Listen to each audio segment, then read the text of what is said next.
यशिका हैरान होते हुए दूर खिसक कर एक झटके से अपनी आंखों पर बंधी पट्टी हटा देती है और सामने बैठे आदमी को देखकर चिल्लाती है, तुम मानव नहीं हो सकते, क्योंकि तुम तो। यशिका को चिल्लाते हुए सुनकर मानव भी अपनी आंख की पट्टी खींचकर उतार देता है। What do you mean? मैं मानव नहीं हूं तो कौन हूं?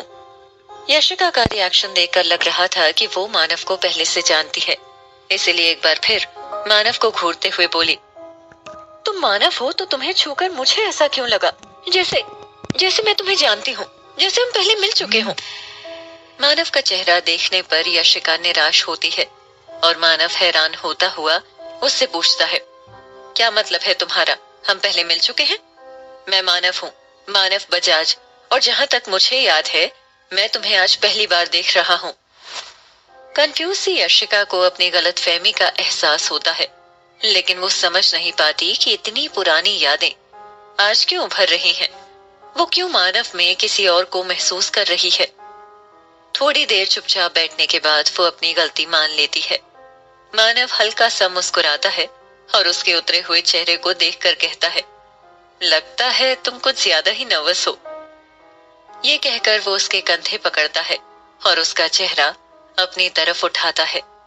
दोनों की नजरें एक दूसरे से मिलती हैं। यशिका के मन का तूफान उसकी आंखों में नजर आ रहा था। वो कुछ कहती उससे पहले ही मानव उसे किस कर लेता है। जैसे ही मानव के होंठ यशिका के नाजुक मुलायम होठों पर पड़ते हैं, वो इस एहसास में खोने लगता है। यशिका अभी भी हिचकिचा रही थी और उसे समझ में नहीं आ रहा था कि वो क्या करे, किस तरह आगे बढ़े।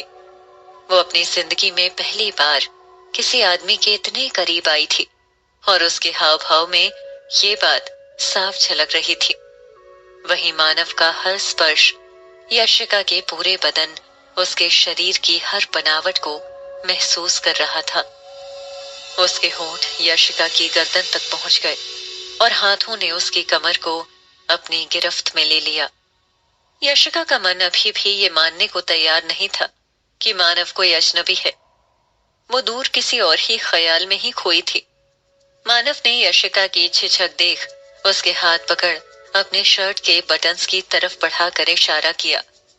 यशिका ने उस इशारे को समझ धीरे धीरे शर्ट के सारे बटन खोल दिए और उसे एक कोने में निकाल फेंका। मानव को यूं तो एक तेज रफ्तार जिंदगी जीने की आदत थी, लेकिन इस वक्त वो यशिका के साथ बहुत धीरज से पेश आ रहा था। कुछ तो था जिसकी वजह से मानव में ये बदलाव दिख रहा था। धीरे धीरे उसने यशिका की कुर्ती को सरकाकर उसके कंधे पर अपने गर्म होंठ रख दिए। वो सिहर गई और लाज से अपना चेहरा दूसरी तरफ घुमा लिया। थोड़ी ही देर में एक एक कर यशिका के बदन से उसके कपड़े हटने लगे। मानव यशिका की सुंदरता में खो रहा था और यशिका पहली बार किसी आदमी के गठीले शरीर को इतने करीब से महसूस कर रही थी। यशिका चाहकर भी खुद को मानव के हवाले नहीं कर पा रही थी और उसके दिमाग में घर कर चुके उसके बुरे हालात यहाँ भी उसका पीछा नहीं छोड़ रहे थे और उसे लग रहा था कि बस ये रात किसी तरह खत्म हो जाए। मानव अब तक ये भूल चुका था कि ये संबंध एक कॉन्ट्रैक्ट की वजह से बना था, लेकिन यशिका के जहन से ये बात एक पल को भी नहीं गई थी। मानव के हाथ यशिका के उलझे बालों में होते हैं और वो उसकी गर्म सांसों को अपने बदन पर महसूस कर पा रही होती है। तभी मानव अपना चेहरा उठाकर बड़े प्यार से यशिका को देखता है। लैम्प की उस मध्यम रोशनी में दोनों की नजरें एक दूसरे पर आकर ठहर जाती हैं और यशिका अचानक अपना चेहरा दूसरी ओर घुमा लेती है, जैसे वो कोई पाप कर रही हो। मानव बिना यशिका के चेहरे से अपनी नजरें हटाए धीरे से अपना हाथ बढ़ाकर साइड टेबल पर रखी लैम्प को बुझा देता है। सफेद चादर में लिपटी यशिका अभी भी सो रही थी। सुबह के सूरज की हल्की रोशनी खिड़की से आकर उसके चेहरे पर पड़ रही थी और यशिका के कपड़े जहां तहां फर्श पर बिखरे पड़े थे। नींद टूटते ही सबसे पहले उसका ध्यान कल रात की घटना पर जाता है। वो हड़बड़ा कर उठती है और अपने ऊपर पड़ी चादर को संभालते हुए अधखुली आंखों से सामने की कुर्सी पर किसी औरत को बैठे देखकर चौंक जाती है। फिर चादर को और जोर से पकड़ते हुए उसे अपनी तरफ खींच लेती है। शिखा बजाज, जिसकी जिद पर कल रात मानव और यशिका के बीच ये संबंध बना था, वो सामने बैठी यशिका को घूर रही थी।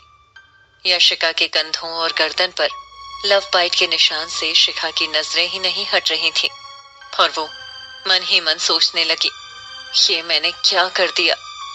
मैंने मेरे मानव को किसी और का कैसे होने दिया? तभी यशिका ने शिखा को देखकर हिचकिचाते हुए उससे पूछा, आप कौन और मानव कहाँ? शिखा का पारा पहले ही चढ़ा हुआ था। उस पर यशिका के मुंह से मानव का नाम सुनकर शिखा और तमतमा गई और उठकर तेजी से यशिका के पास जाकर उसके गाल पर एक जोरदार तमाचा जड़ दिया। यशिका के होश उड़ गए और खुले हुए बाल उसके चेहरे पर बिखर गए। उसे समझ में नहीं आया अभी अभी क्या हुआ और वो चादर को खुद पर लपेटती हुई बिस्तर से खड़ी हो गई। बिना कारण पड़े इस तमाचे से यशिका की भौहें तन गई। उसने कुछ बोलने को अपना मुंह खोला ही था कि शिखा ने तंज कसते हुए कहा, यशिका, यही नाम है ना तुम्हारा, यशिका वर्मा? ये तमाचा तुम्हें उस सपने से जगाने के लिए था जो तुम मानव के साथ देख रही थी। कान खोलकर सुन लो, ये सिर्फ एक रात की बात थी। तुम्हारे लिए यही अच्छा होगा कि तुम एक बार में ही प्रेग्नेंट हो जाओ। तुम मानव के करीब सिर्फ और सिर्फ इस कॉन्ट्रैक्ट के कारण आ पाई हो, वरना तुम जैसी लड़कियों की औकात नहीं है मानव बजाज के सामने खड़े होने की भी। उसकी जिंदगी में आना तो दूर की बात है। मानव जैसे लड़कों के लिए मुझ जैसी लड़कियां बनी होती हैं। तुम्हारी जानकारी के लिए बता दूं कि मानव की बीवी मैं हूँ। मैं शिखा बजाज, इसलिए मेरा रुतबा और अपनी औकात कभी मत भूलना। और हाँ, एक बात और, आज के बाद अगर मानव का नाम भी तुम्हारी जुबान पर आया तो तुम्हारी खैर नहीं। शिखा का ऐसा इंट्रोडक्शन सुन यशिका हैरान रह गई और उसे समझाने की कोशिश की। आप मुझे गलत समझ रहे हैं, मेरा कोई इरादा नहीं है आपके पति के करीब जाने का। यशिका का जवाब सुन शिखा ने एक तंज भरी हंसी हंसते हुए कहा, तुम जैसी लड़कियों को मैं बहुत अच्छे से जानती हूँ, जिनके माँ बाप ही उन्हें अमीर लड़कों को फंसाने की ट्रेनिंग देते हैं और रातों रात अमीर होने के सपने दिखाते हैं। तुम्हारी परवरिश इस तरीके से की जाती है कि तुम बिना किसी मेहनत के एक ऐशो आराम की जिंदगी जी सको और अपने माँ बाप की तिजोरियां भर सको। अपने माँ बाप के दिए संस्कारों पर सवाल उठता देख यशिका के सब्र का बांध टूट जाता है और वो कहती है, शिखा, माना तुम मानव बजाज की पत्नी हो, लेकिन इस वक्त तुम अपनी हद पार कर रही हो। तुम्हारा कोई हक नहीं बनता कि तुम मेरे माँ बाप की परवरिश पर उंगली उठाओ। यशिका को खुद से जुबान लड़ाते देख शिखा गुस्से में कहती है, हद तो तुम कर रही हो यशिका। अपनी जवानी का फायदा कैसे उठाते हैं ये तो कोई तुमसे सीखे। तुम तो एक प्रोस्टिट्यूट से भी गई गुजरी निकली। शिखा के मुंह से इस आखिरी शब्द को सुन यशिका चीखती हुई बोली, शिखा, हाउ डेयर यू! तुम शायद भूल रही हो कि मैं यहाँ उस कॉन्ट्रैक्ट की वजह से हूँ, न कि तुम्हारे पति के लिए। तो मेरे कैरेक्टर पर उंगली उठाना बंद करो। इससे पहले कि शिखा कोई जवाब दे पाती, सेक्रेटरी ने कमरे में घुसते हुए कहा, मैडम, दादाजी आपसे मिलना चाहते हैं, उन्होंने आपको घर बुलाया है। ये सुनकर शिखा यशिका को घूरती हुई कमरे से बाहर चली जाती है और उसके पीछे पीछे सेक्रेटरी भी। उन दोनों के वहां से जाने के बाद कमरे में अकेली खड़ी यशिका शिखा की गई इस बेइज्जती को चाहकर भी भुला नहीं पा रही थी और उसने मन ही मन सोचा, तुम्हारी इस बेइज्जती को मैं कभी नहीं भूलूंगी शिखा, और इसका हिसाब तुम्हें एक ना एक दिन मुझे जरूर देना होगा। ये सोचते हुए यशिका की आंखों से बेबसी के आंसू छलक पड़े। दूसरी ओर कमरे से निकलकर शिखा दंदनाती हुई सीढ़ियां उतरती जब लिविंग रूम में पहुंचती है तो मानव को सीक्रेट कमरे से निकलता हुआ देखती है, जिसमें उसके जाने पर सख्त मनाही है। वही कमरा जिसमें गलती से कल रात यशिका चली गई थी। कल रात की घटी इस घटना से अनजान मानव दरवाजे को लॉक कर चाबी अपनी जेब में डाल लेता है। सुबह से जो मुस्कान मानव के चेहरे पर छाई थी, शिखा को सामने देख वो अचानक गायब हो गई। शिखा को इस वक्त मानव के यहाँ होने की उम्मीद नहीं थी और उसने हैरान होते हुए उससे पूछा, मानव, तुम अभी यहीं हो?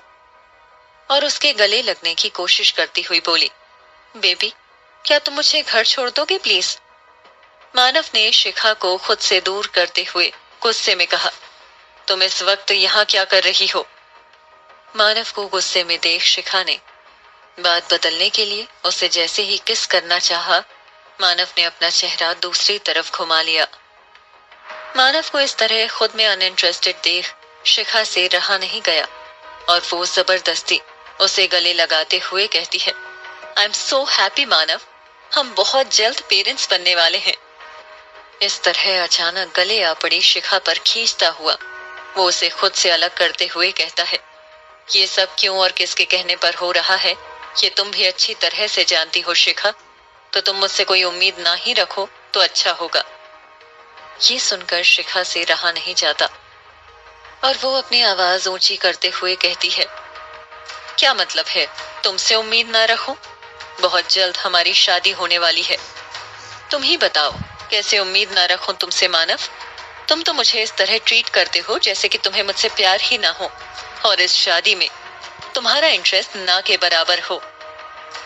शिखा की बात पर मानव ने लगभग चीखते हुए कहा, हाँ नहीं है मुझे इंटरेस्ट और शादी होने वाली है शिखा, हुई तो नहीं, किसे पता होगी भी या नहीं।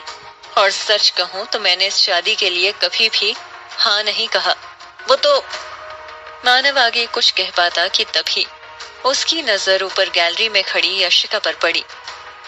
मानव को गैलरी की तरफ देखता देख शिखा की नजरें भी उस तरफ चली गईं, जहां यशिका को देख उसके पैरों तले जमीन खिसक गई। अगर दोनों की शादी नहीं हुई तो आखिर क्या रिश्ता है मानव और शिखा का?